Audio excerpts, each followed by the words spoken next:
good or you're not good. It don't matter if you win by an inch or a mile.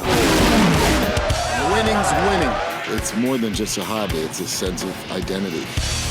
It's a respect thing. It's not how you stand by your car. It's how you race your car.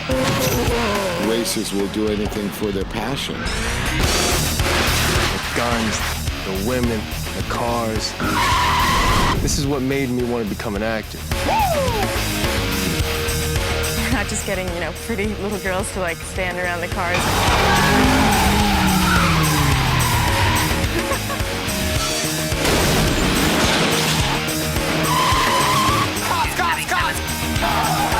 We got that chaos thing down. It's pretty darn testosterone enhanced. And I like it.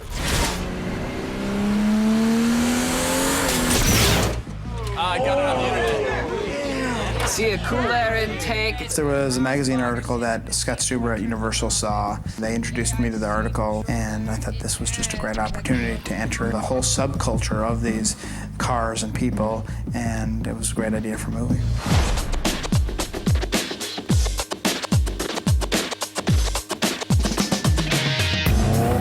One of the things that's interesting about this world is it's really a meritocracy. If you can design and race a car that will do the quarter mile in less than 10 seconds, you get everybody's admiration and everybody's money in a bet. Basically, you have a great car or you don't have a great car. It's more than just a hobby, it's a sense of identity. And their identity is reflected in these cars that may have started out as junk piles or leftovers from their parents. And they've turned into something that they're proud of. If you can take your mom's Civic and add another $9,000 or $10,000 to it and wind up with a high-performance racing car, that's within reach of most kids. How much horsepower? 800 horsepower. Let me just explain to you, there's about 200 cars here. This car can beat any car. And out of that has come a new subculture. And that subculture is going to just keep growing. I started talking to Rob Cohen and Doug Claiborne and Mick Rogers, and they really wanted to immerse themselves in the culture and find out everything they could about the nuts and bolts of these import cars. Besides the cars, they wanted to learn more of the lifestyle aspect of it. The music, the video games, the clothes, whatever youth culture was involved with it. We went to some of these races, and it's a very impressive sight. Ironically, we spent most of our time running from the cops. Go, go, go, go, go, go, go! All of a sudden, helicopters come by, and there's flashing the lights, and cops start showing up. Gotta be out. I think racers must have some kind of telepathy, because it's not like they're handing out flyers or like, this is where we're going, or these are the directions, or follow me. They disperse and then reunite, regather somewhere else. Bizarre. I think you start because you want to find other people that have the same love that you have. Welcome to Race Wars. We had about 1,500 Asian cars, imports, with drivers in a scene that we called Race Wars. And probably 1,000 extras or so that day. I think they put flyers out and they announced it on the internet, but the amount of people that showed up and with their, cool cars with the gadgets and like the cars are hopping like they're in some rap video. Enjoy yourselves, just be yourselves. There'll be lots of cameras floating around. Gonna shoot until the sun goes down. Rob and the casting people were using authentic people right off the street. They were using those people who do this on a daily basis. They were using their cars, they were using their wardrobe. We had cars lining both sides of the street for probably about a half a mile. It's over 200 cars, and I don't know how many extras, because in each car probably came at least 2 or 3 people, if not more. It's kind of like youth culture, it's everything rolled into one. I mean, people like to race, they like to look good, they want to be noticed. Just give me props, that's all I want, baby. There are actual girls out there who have been racing for a long time. Feels like it's about time. Tired of seeing the chicks go like this so that the guys can race. So what you see on screen is an authentic representation of what goes on every weeknight and every weekend night on the highways and byways of America. It becomes like a family thing. You have fun racing, but at the same time, when you're back at the pits, it's like You're with friends, you're with family. It's a cool world. I love the realm. The film so honestly and so accurately depicts this world. We haven't seen this world. We haven't seen this culture on film. I think a lot of mainstream people will start to understand this youth culture that does this.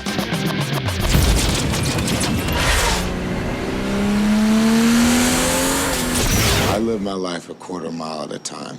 For those 10 seconds or less, I'm free.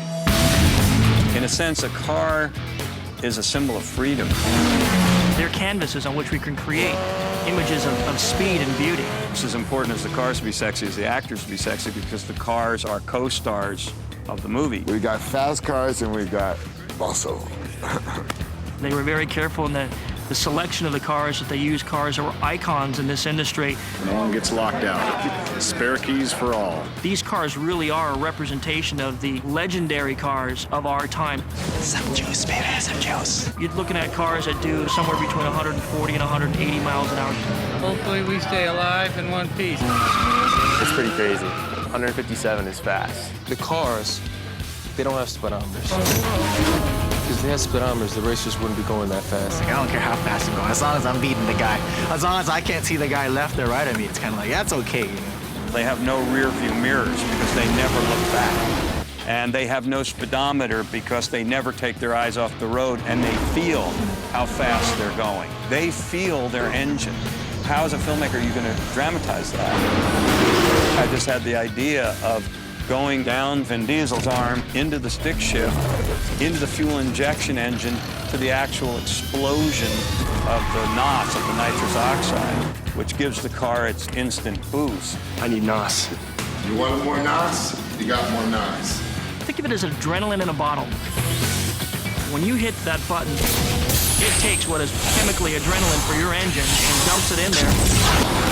Suddenly you have double or even triple the horsepower. See ya!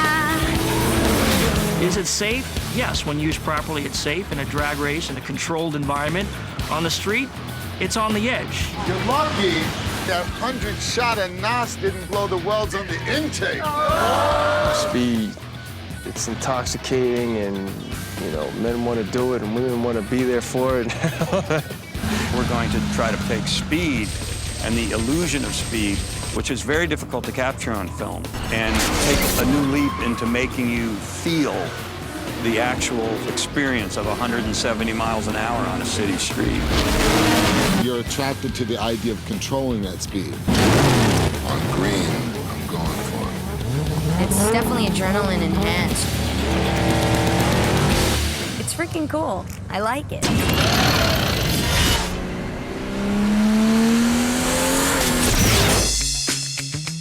I think every movie that's going to be a success has to have surprising elements.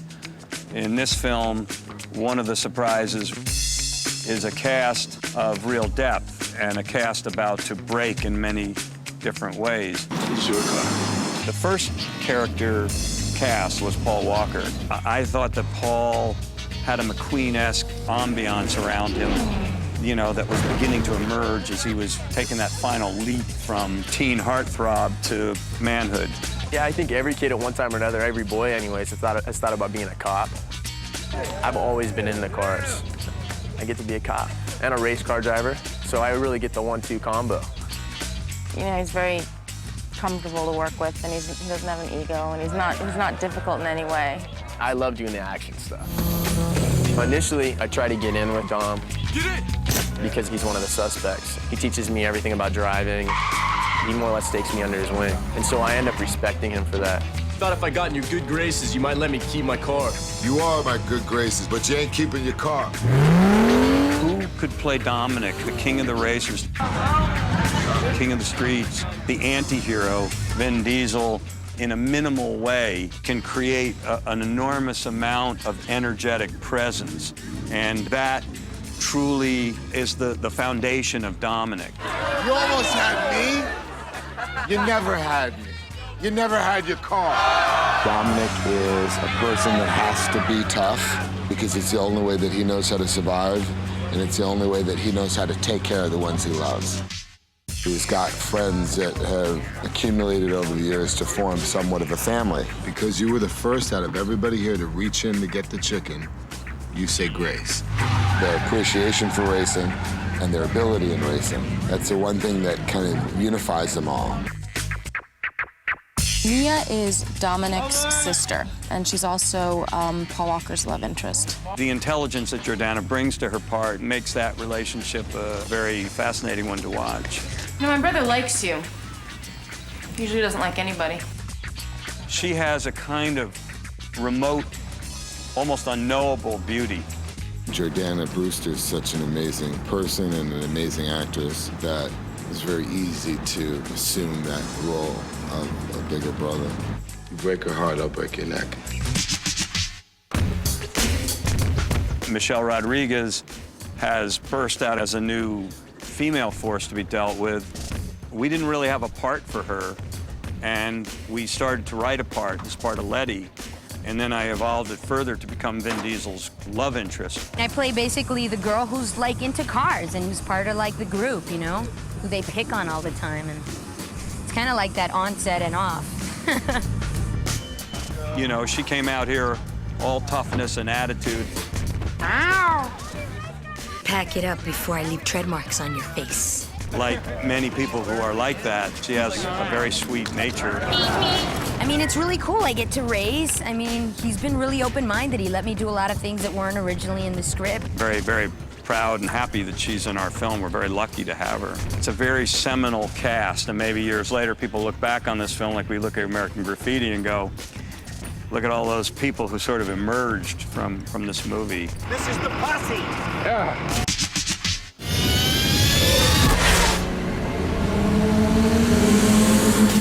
I've heard of method acting.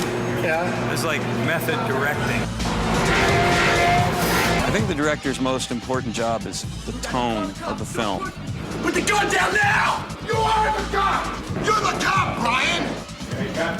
I don't believe that the tone of the set is the tone of the movie.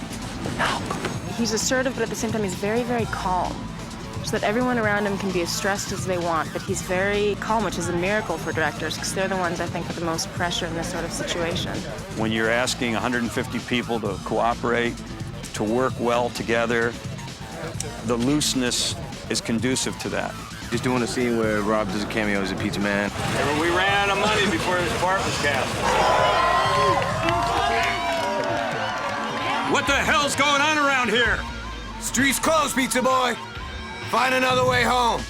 I'll take care of you, pizza boy.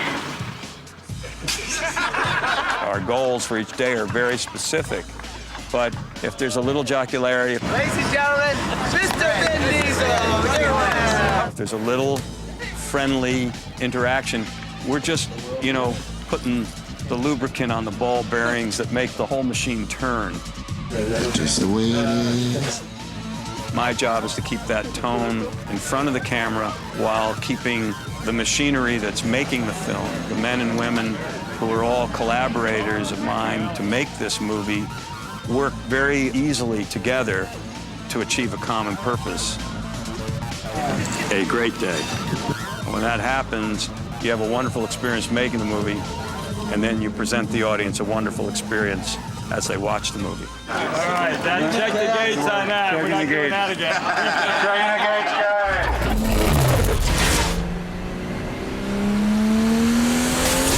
On The Fast and the Furious, I saw some of the best stunt coordinators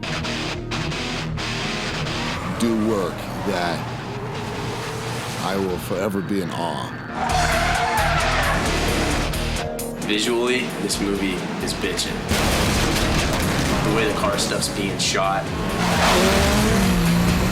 I don't think anyone's ever really seen anything like this. We really got footage that have put the actors at that level with like Steve McQueen, who can drive. And they don't have to drive because I am. You go to tow someone, it's always slow. It's always like, you can't do anything with a big, wide trailer. My idea was to make rig, which is basically an elongated van. It's actually much more effective because you can go faster, you can slide it.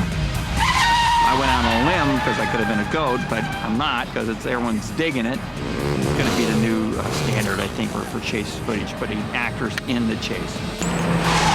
We went out with Mick Rogers, who's the stunt coordinator, and learned all the tricks. How'd you do on your shifting? I didn't. I explained to him that I really couldn't drive and that, you know, he should not trust me for his life. Jordana Brewster and Michelle Rodriguez stepped up to the plate. I mean, they didn't have driver's license, didn't drive, yet both of them came out and learned how to do it. By the end of the day, I was peeling out, doing donuts, 360s, and it was all good. What did piss me off, though, is that you couldn't go faster than 80 miles an hour. There's no such thing as a safe squib shot. Fire in the hole. Action! We tried to do a lot, and we did do a lot, just when we thought we were Evel Knievel. These guys would do things that you didn't even think were humanly possible. My name's Mike Justice, and I'm the stunt double for Matt Schultz. They're gonna hijack this big rig. He's gonna transfer from a Honda car, climb up on top of it, jump from the back of the Honda onto the front of the truck. He gets kind of hung up. Cars come up to try to rescue him off the truck, and his character gets swung around.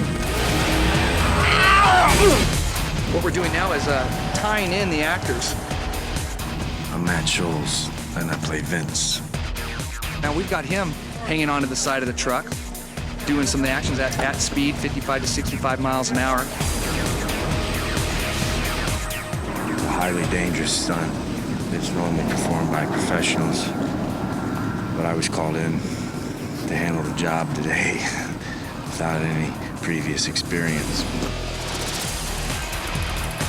We have to always, push it a little bit and be out there and do really sharp stuff. Pipe ramps have been done a lot of times, but not as realistic as we've done. You'll swear the Charger hit a truck. I didn't think it was possible. And these guys pulled it off. It's an action-packed show.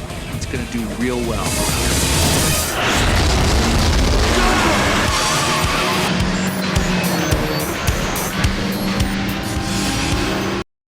This public service announcement is brought to you by Castrol Syntec.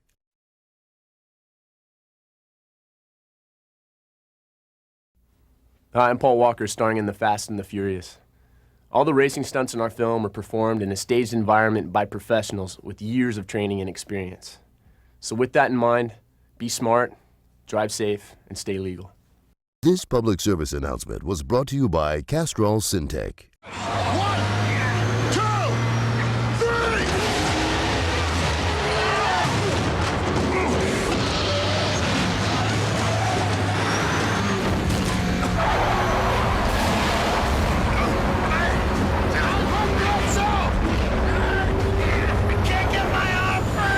Now, I think those shots give you the idea. There's one shot that kind of lingers on the wire cutting into his arm.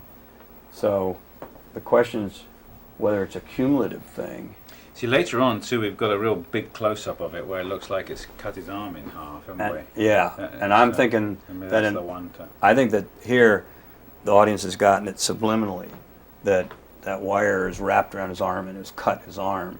Without the one that looks like it's cut it to the bone is the one that I think is too much. That one. That's the one. There we go. That's the bastard. Okay, cool. That's one. That's the one, isn't it? That's the offender. That's really the offender. We're working to try to earn our PG-13 rating. And although the MPA will not tell you what to do, they have indicated that the violence and blood factor on this truck is too intense for the rating. So Peter and I are working to keep the integrity of the sequence, but get that PG-13 because it's very important that the young end of the spectrum of the audience, those kids who cannot drive yet, who have a big desire to drive and learn about cars and speed and all the things that this picture's about, for them to be able to see the movie. No, that's not. God, I never would have thought that would have gotten them upset. We're keeping it for 14 frames at the moment. Well, what happens if we take, you know, 5 frames off of it? Okay. Let's see how it looks.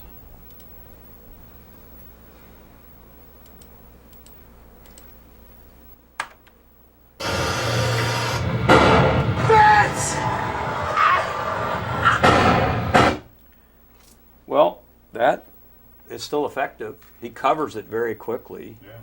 I don't think we've lost any of our impact if they'll No. accept it. No, okay, so the question is, since we see him here, do we need this? Let's try and... You know, because we could go right to the next event, which is the shotgun. We don't need, we see him squiggling around on the, I mean, this is what makes it gruesome, is the guy in pain, you know, I think. Well, they can't say we're not trying to eliminate No, some of their problems either. I think we've trimmed the script shot, we've cut one complete, we've lifted one arm shot, and now I think it's a matter of watching ourselves and trying to find shots which don't feature it. Okay. Like, it's not worth it for don't leave me to, you know, get a PG, get an R rating, you know.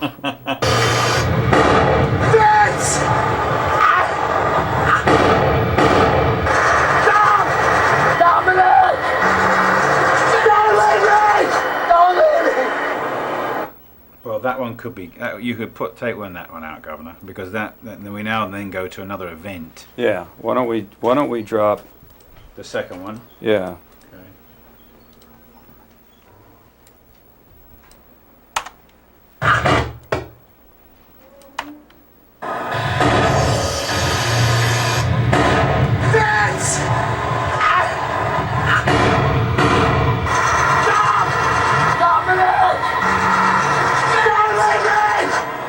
So that's how editing, in the case of dealing with the MPAA, we've mitigated the intensity of violence on the truck sequence to be more acceptable to the terms and conditions of getting a PG-13, which is very, very important for this film commercially.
built her 900 horses of Detroit muscle.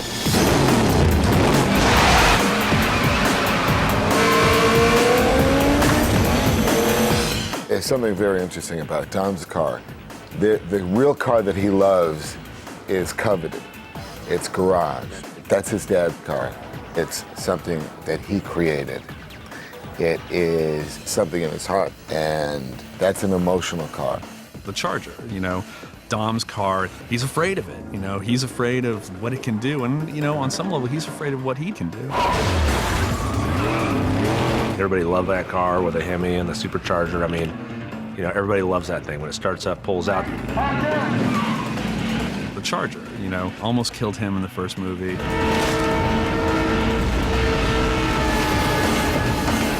Just when you thought that was it was a tie, it's over, bang.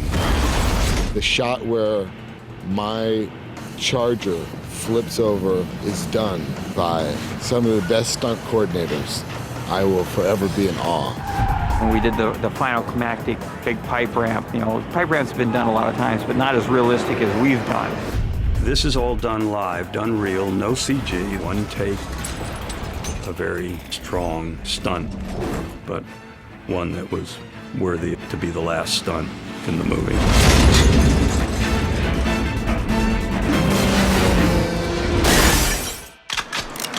Just like old times.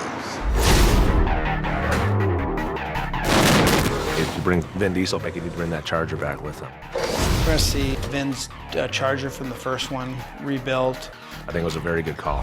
You know, you bring that back because not only is it just an awesome looking car, but there's something more to it. You know, it tells a story. It represents the soul of Dom, you know. It's definitely overpowered like he is.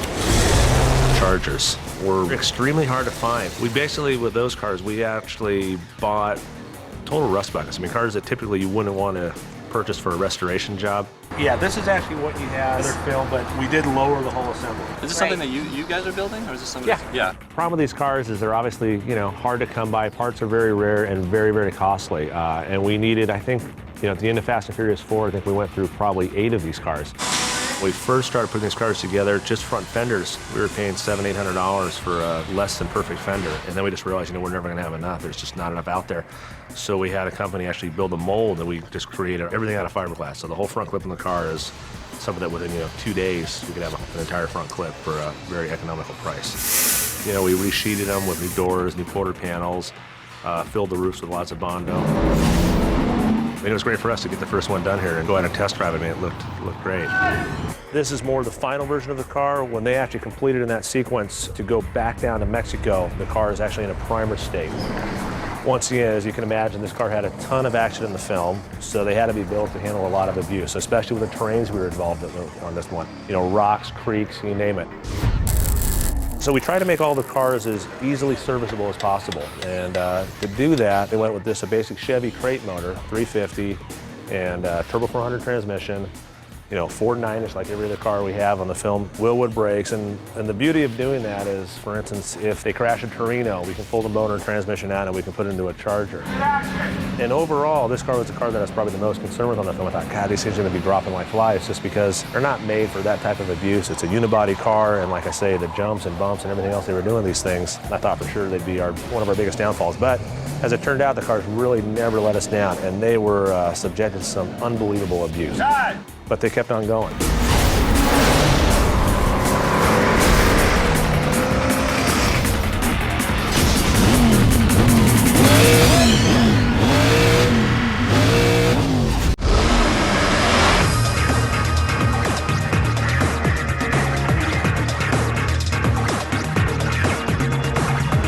Anytime there were two cars together anywhere, most of the time resulted in some kind of street race. The heart's pumping, adrenaline's going, and you have the thoughts in your head of, hey, all these people are watching. It's an addiction. You either got it or you don't. Some people are afraid of it. Some people can't conquer it, and they don't want any part of it. My grandfather and my Nana, they both were racers. My Nana would talk about how the wind in her hair and going fast and how exciting and how her heart would just pump and race during it. It's an adrenaline rush. You're addicted to speed, and it's a neat feeling. I mean, I love going fast. For car guys, that's the way it is. I mean, it's a noise, it's a smell, it's a competition, it's all those kind of things. I mean, it's not even worth asking about, well, how did it evolve? Because it just is, you know? I mean, it didn't evolve, it's just the way people are. Ford Motor Company was formed from money won by Henry Ford in a race that he had against a Winton back in Detroit back in 1901, and this was competition. Who had the fastest car? So they set up this grand sweepstakes race, they called it, and the prize to win that race was $10,000. Here goes Ford motoring on by him and wins the race. So 10 laps, he wins the race, gets a $10,000 prize. And that was the start of the Ford Motor Company. The moonshiners, actually before World War II, hopped up their cars. They were very special automobiles, mainly Fords. And they'd hop them up. Yeah, they'd turn out about twice the horsepower as the normal cars, and then they put these big tanks in the back, and they put the moonshine in these things, and they go down the road. Now, the cops knew who they were, and sometimes they'd want to chase them if they had a load. Well, the moonshiners figured out that you put speed equipment on your car, and you get the car hopped up, you can outrun the cops. And then the moonshiners, what they do on the weekends, they get together, same deal. Not running booze. They go out and race their cars. They get off and pair off and drag race or go out and do a high-speed run to see how fast they'd go. And that truly was the origin of NASCAR and the NASCAR organization, Daytona Beach. Bill France, early on, 1947, decided to hold a race on the beach at Daytona where the sand would really pack in. Now that was down south, see, so that's moonshining and that's NASCAR.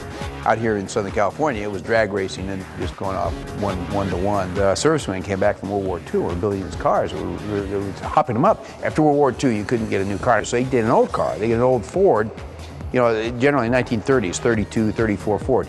The V8 engine came out in 1932 for Ford Motor Company, and that was kind of revolutionary, and that became the engine of choice to throw in your hot rod and really make it go fast. So people started making equipment that would make that engine go faster. So these soldiers would come back, these veterans would come back, and they'd settle mainly in California, and they'd hop their cars up and they'd go out and they'd race them. When you're born in Los Angeles, California, and you go to school and you're here, everything's a car. And my brother was interested in cars. He started souping up his little cars, fixing them up that he had, and I guess it just bleeds over from your brother and your family, that's all. It became organized disorganization where people would just meet different places and compete. I grew up in the Hancock Park area. We had Larchmont, and Larchmont was a natural drag strip. Now a drag strip was that, it had a finite length to it. So you'd race for half a mile or quarter of a mile, and who could get from one stoplight to the next stoplight the fastest. There was a place here in the valley called Sepulveda Dam, 46, 47, and 48. And there's a long straightaway there of Sepulveda Boulevard. But I think the law enforcement in those days were a little more lenient because we really didn't cause them much trouble. So I think they sort of looked the other way for a while. They wanted the guys sort of get it out of their system other than go someplace where it wasn't safe. This was a great place to grow up.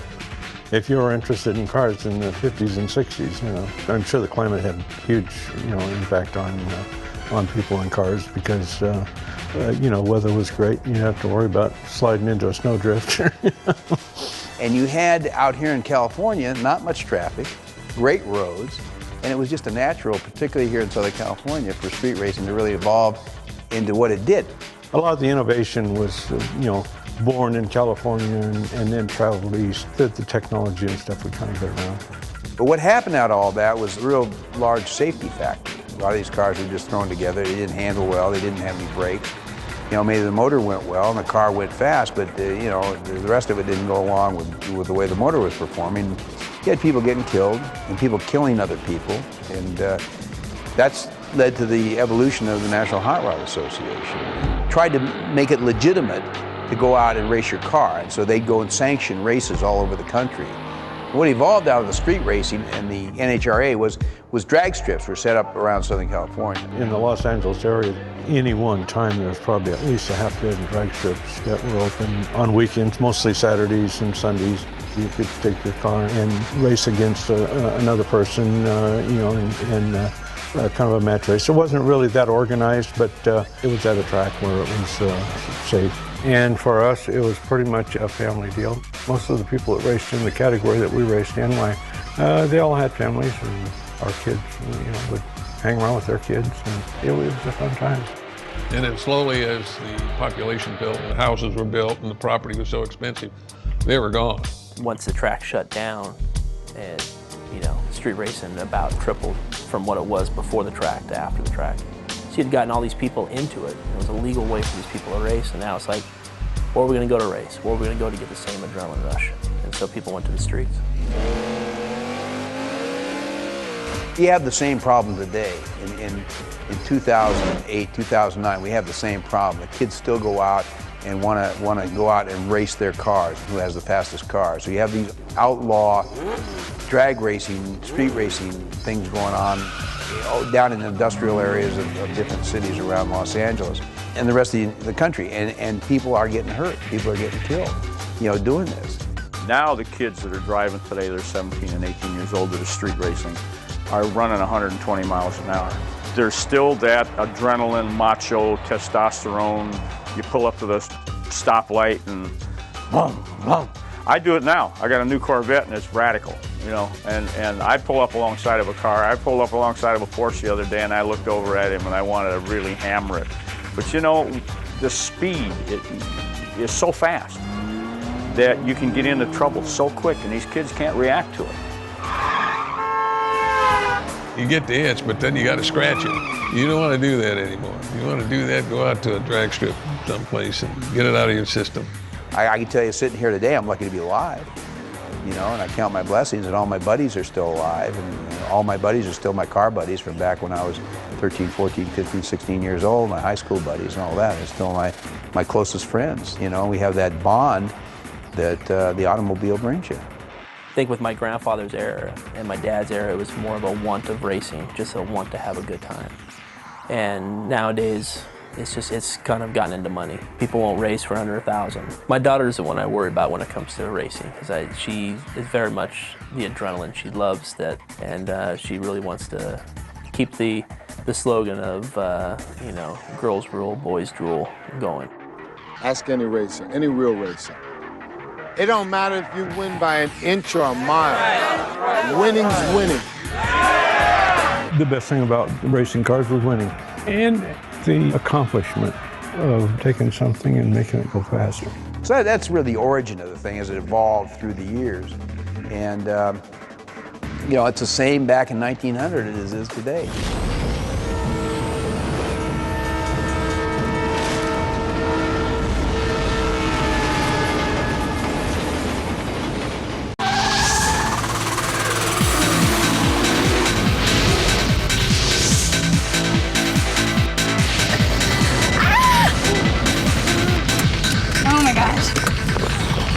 Whoa, what a ride. Hi, I'm Daylene Curtis, and I love speed, and I love guys with hot cars like this one. I'm here with Craig Lieberman. He's the technical advisor of the Fast and the Furious, and he's gonna help me get faster and more furious. First of all, Craig, what exactly does a technical advisor do, and what was your job on the set for the movie? We have the coolest job in the world. We get to build cars on other people's money. We took cool cars, showed them what cars would be cool, got all the parts for them, modified the cars, and then basically handed them the keys and say, go wreck 4 of these. And they call that a job? They call that a job. You're a lucky man. Yeah, life's difficult. So how are you gonna make me go faster and more furious? We got this hot Mitsubishi Evo 8. It's got 271 horsepower. It's all-wheel drive, and it's turbocharged. We've got all the basic ingredients, but we're gonna make it even better. So address the 3 major areas: speed, style, and sound. So what kind of bling bling are you gonna give me? Do turbocharger, nitrous, custom paint. We'll do full audio video system, completely trick it out from front to back. We're gonna go crazy. Well, let's go do it. Let's get it on.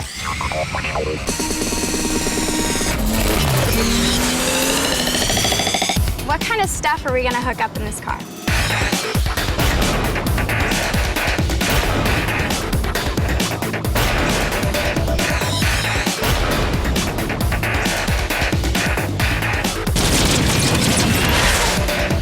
So this is the car. What happened happened to it? Where's all the parts? We stripped everything off so we can paint the car. So. Well, what color are you going to paint it, and why are you going to paint it? I mean, it's perfectly brand new. You don't like this color? Well, silver's a great color, but it's kind of bland. We're going to paint it House of Color Candy Red. We're going to take the stock racing seats, which comes from a company called Recaro, and we're going to put Alcantara suede in there and color match everything. And we're going to do audio, too, don't forget. We got 6 TVs, amplifiers, a bunch of speakers. Where are you going to put all the TVs? We'll find a place to stick a TV, trust me. Over there? Everywhere. What's the best part of fixing up all these cars? It's got to be the motor. You got to make a lot of horsepower. Yeah. Stupid, obscene amounts of power. Can you put a love seat in here? For you, Daleen, anything. For the way that you're sitting in the car, I'm thinking more like a swing set. So now I get to show you the junk in the trunk. So tell me what is in this trunk. What is all this?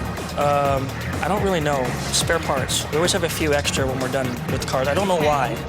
Do you paint it? Is it part of the car? Oh yeah, that's what that is. Yeah, we're gonna paint that. Do the big nitrous bottle. Remember I showed you that big nitrous bottle? We'll stick one of those in here. We'll do some big amps, about 1,700 watts.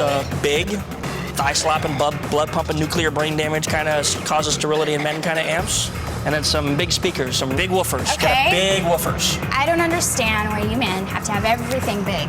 Big TV, big woofer, big everything. I think you're compensating. Not my tweeter. My tweeter's small. You want to see my tweeter?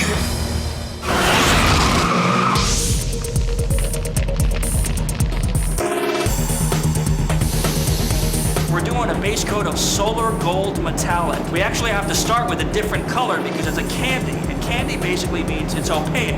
You can see through it. So you put down one color, and then you put down a pearlescent candy coat over that, and this base coat will actually show through. With the 3-stage paint process, it takes about 2 to 3 weeks to do it, about $8,000 retail. They're probably gonna have 200 to 300 hours in the car.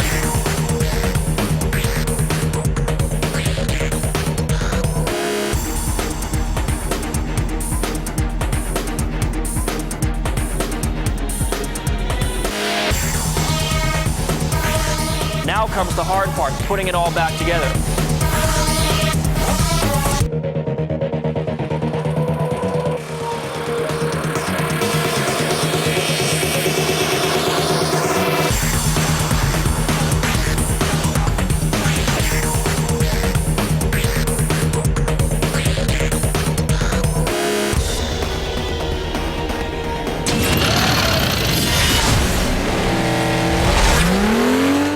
Where are we at? This is HKS. This is the candy store for us import Big. tuner guys. Uh-huh. I don't know how many square feet it is, but just look around. All these parts can be yours with the right credit limit on your credit card. Your credit card. We've got the guts pretty much ripped out of this thing. I mean, there's stuff all over the floor.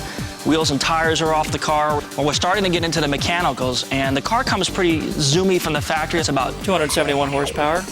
But we want to do it a little better. So the big intercooler, the big turbo, the racing suspension on the car. We got to get a bunch of electronics to make it all work. And this is the intercooler? Intercooler, yeah, you got it. That's exactly right. You know what it does?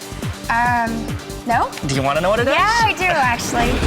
Yeah, well, an intercooler is used to increase performance in a street vehicle. Big boost engines need big intercoolers. On the street, it's just kind of nice to kind of show off with that body work that we have on the car. Nice body work, you know what I'm saying? Yeah. This cute little yellow thing, what is it? Cute, we don't say cute when we look at car parts. We covered this. It's a racing suction pipe kit that brings cool, fresh air into the engine. What is this little device, shiny thing? This is a sequential blow-off valve. You know what it does? No. You want to know what it does? Yeah. Okay. When you step on the gas and you're driving down the road and then you let off the gas, the turbo has made some boost. It's pressurized air. It's got to go somewhere. It's like a flatulator. Oh, like a little fart sound? It's not a fart sound. That's how you pick up all the ladies, huh?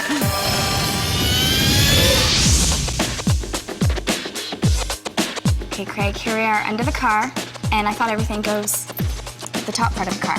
Well, we do have to do a lot of the work up top, Mm-hmm. but we have to bolt the basics on underneath, like the exhaust system, and of course to do the turbocharger, to bolt to the exhaust system, all that work's done underneath the car. Take a look at some of the components we use. This is the stainless exhaust manifold. Okay. And it bolts to the back side of the engine, and the turbocharger will actually sit on top of this little metal, this flat piece right here. It's kind of a cool piece for car people. You see the wells, they look all nice little seams. Well, how much is something like this? Just this piece alone is about $1,800. The turbo turbocharger, the big looking hairdryer thing. See how it's got the propeller inside of it? This is the GT3037S. Big 4-inch inlet. And again, the more airflow you get in a motor, because it's a giant air pump, the faster it's gonna go. And this will allow us to basically double the horsepower of the car. And of course, big turbos equal big horsepower. These things are about $2,500 just for this piece right here. Yeah. We got the shock absorbers, not just regular shocks, like a racing suspension. And then we've got the wastegate, which basically controls how much exhaust is being used to drive the turbocharger. And it's an important safety item. You have to have it, otherwise you could overpressurize the engine or even conceivably kill the turbocharger. So these pieces are about $700, but they're very, very important. So you need that. You absolutely need that. The power plant from the factory is pretty stout, but you still have to be kind of judicious in how much extra horsepower you add to the car. You can start breaking things on the car. What's that? That's a heat shield. You know that little black piece that's up on top of the motor? It looks kind of wrinkly and ugly. We're going to replace it with a nice piece. It's all shiny and chrome. It's got the logo on it. People like the logos. Is it safe under there? I think they have insurance. I think you'll be okay. And don't worry, if the car falls, I'll protect You're going to save me. Right, I'll jump right on top of it.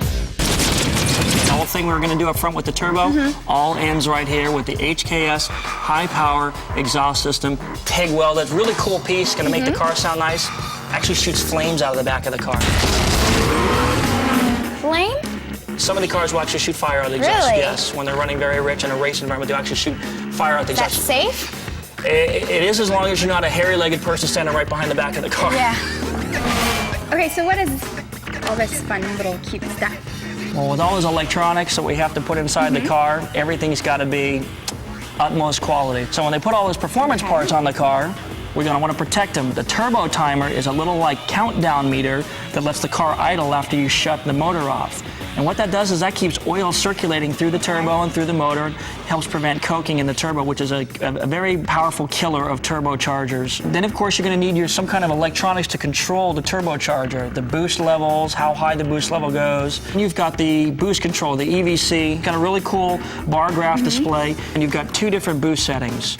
You can control the boost high or low. You can turn the knob way up for high boost settings for the racetrack and turn it down for if you're running on lower octane gas. Let's say you're going to give your car to a valet, and a car like this that's modified, you don't want them out there in the parking lot doing donuts and getting crazy. So all this kind of ties together for the electronics to make everything that we put under the hood work perfectly and give us the best horsepower levels. So how long does this take, this process? Like, how long will it be here at the shop? Well, we're going to do it in about 5 days. Try to stick to our budget of about $25,000 overall. My God. I told you you can spend a lot of money on this stuff, and hopefully in just a couple of days it'll all be buttoned up, ready for us to go.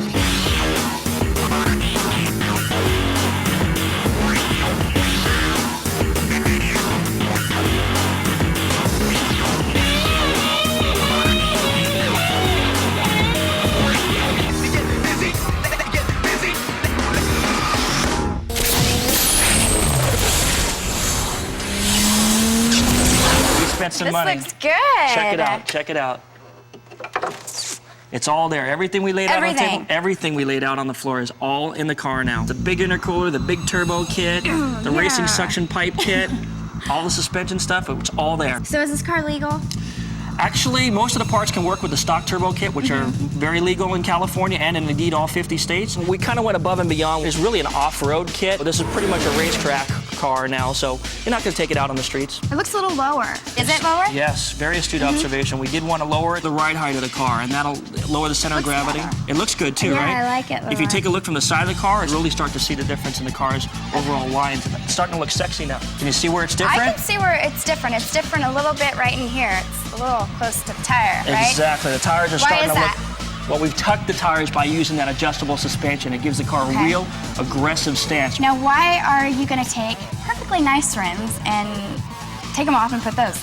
Well, these are only 17-inch wheels from the manufacturer, and the trend right now is to be 18-inch or bigger, so big wheels are a good thing. The theme is going to be high-tech tuner style. Okay. We're just going to carry that gunmetal in with a graphics package on the side of the car. Well, what exactly is it? The graphics, is it painted? Is it a sticker? Or... Sticker, all vinyl. The great thing is you can change your style of your car and the look of your car in just a couple of hours with vinyl. Kind of like a hairstyle. Exactly. Right? The concept is the same. Nice, so you can put like whatever color your girlfriend wants.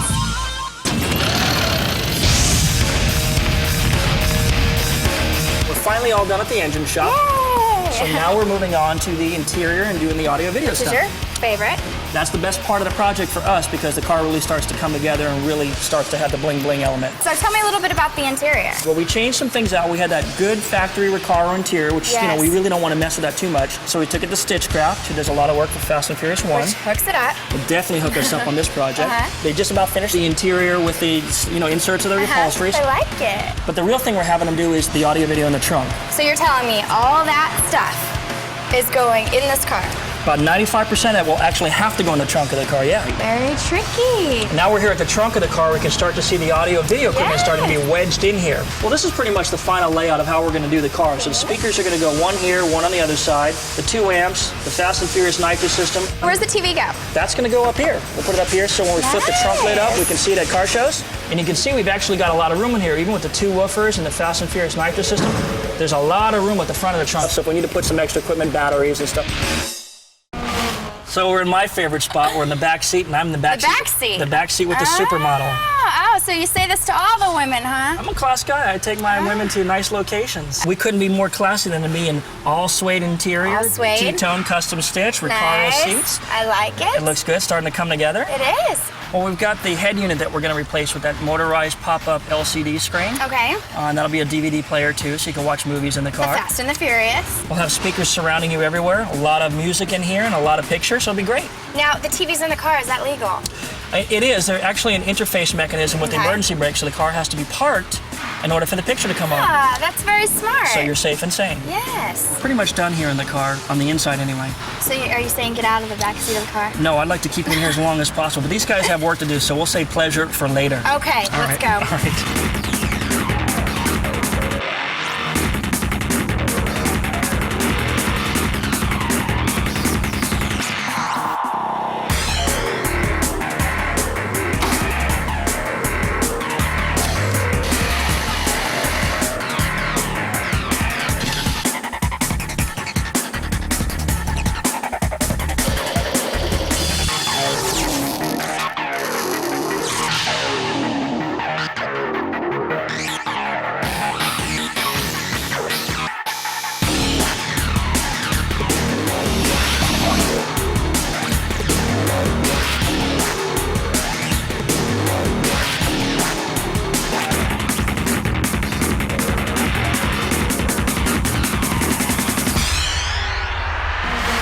There you go. Time to bump. Pretty good, huh? Get him off of there! Speaker down here. We've got speakers down the door, speakers on the rear deck, the 2 big woofers in the trunk. We actually have a center channel speaker hidden in here for watching movies.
So we're finally all done, and now is the moment of truth, the big payoff. We're gonna let you do the honors. Me, of course. So we're gonna start this thing up just like we would any other car. Just push your foot down on the clutch. 3, 2, 1, hit it.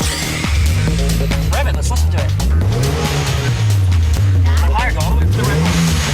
There we go. Get the blow off out. Yeah. Now we need to put this thing on a dyno and see how much more horsepower making than before.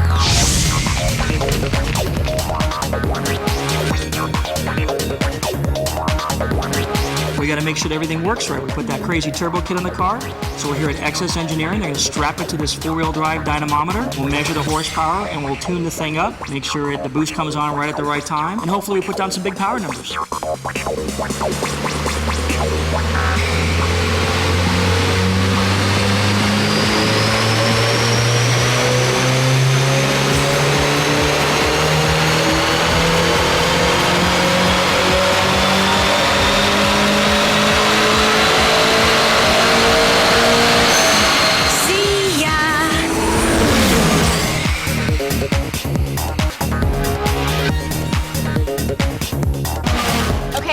So we're finally finished? We're finally done. 6 weeks. Finally! 6 weeks, $50,000 later, we are all done. But you know, we did a lot. We did the paint, we did audio, video, we did interior, did a roll cage, nitrous, graphics, tires and wheels. We did a lot to the car. Big turbo kit. What didn't we do to this car? We haven't not done much. We even dyno tested to make sure it was just right so we can go out and go for a cruise on the street. And I get to drive, right? I don't usually let my women drive my cars, but since I get to be seen with you, what the hell? All right, let's go.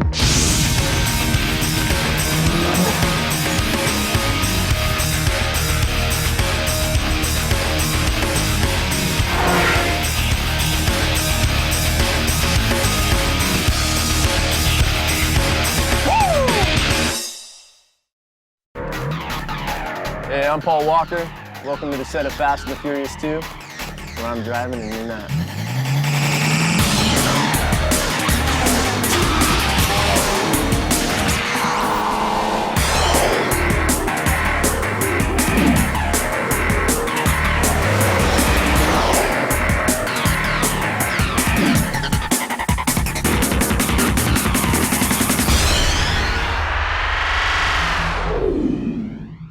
I was glad to come back. I think mainly just because I knew that, you know, the fans wanted to see it.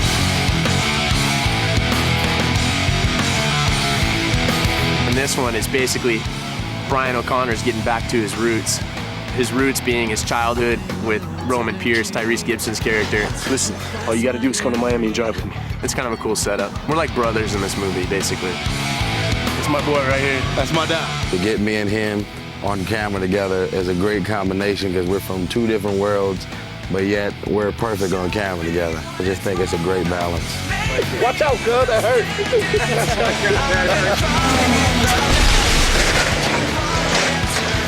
Brian O'Connor, Roman Pierce, meet Monica Fuentes. Monica Fuentes is a handful. She's an undercover cop who's gone way in over her head. Then comes along Paul Walker's character, Brian. And he doesn't make things any more simple. He actually makes them more complicated. It's another one of those situations where, gosh, this girl's so drop-dead gorgeous, and I know I shouldn't get involved with her, but I just can't resist. Keep your eyes on the road, cowboy. You guys are gonna, at the end of the shot, you're gonna walk that way. We really want to raise the bar of what the people within this world, this car culture world, were interested in seeing. It's a whole big scene, you know what I mean, all around. And this car culture is like, it crosses all kinds of boundaries. There's different ethnic groups. Everybody's into this.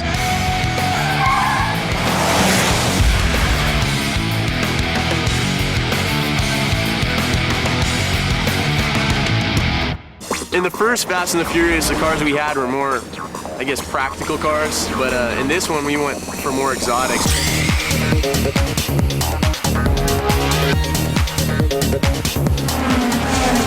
We have a Nissan Skyline R34, which isn't even available in the States.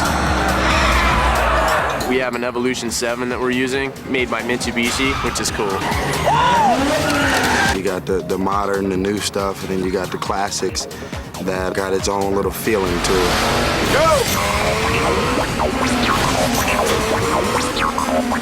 The race sequences are just, they're awesome. I mean, there's some mind-blowing stuff. I think this one is definitely a little more detailed when it comes to street racing. What's his deal? I got a problem with authority. I think the difference between driving in this one as opposed to the last one is that I'm going to be doing a lot more driving. John's like, you know what, no ifs, ands, or buts. The bottom line is to get the coolest shots, you got to be behind the wheel. I like to push people to their limits of what they can do. I don't really have any qualms with that.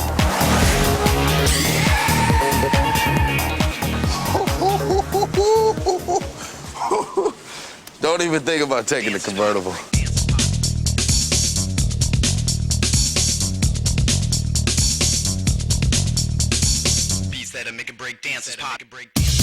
I love my car from head to toe. I was made for this, bruh. There's a new appreciation for cars that look like that. Look at those rims. Ooh-wee. I can see that parked in my driveway, and I can see why those cars are so respected.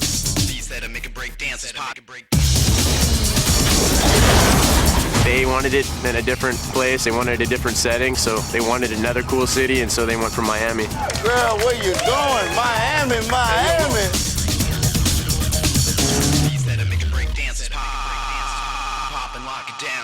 Miami has a lot of energy, and it just has a really good vibe. Filming this film out here, and all of these women out here, it's just vainglorious.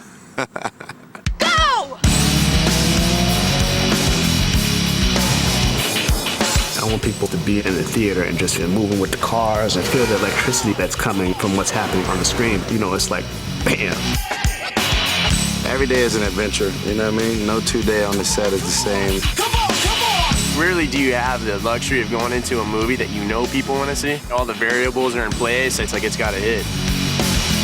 We got cars like jumping over cars and shootout.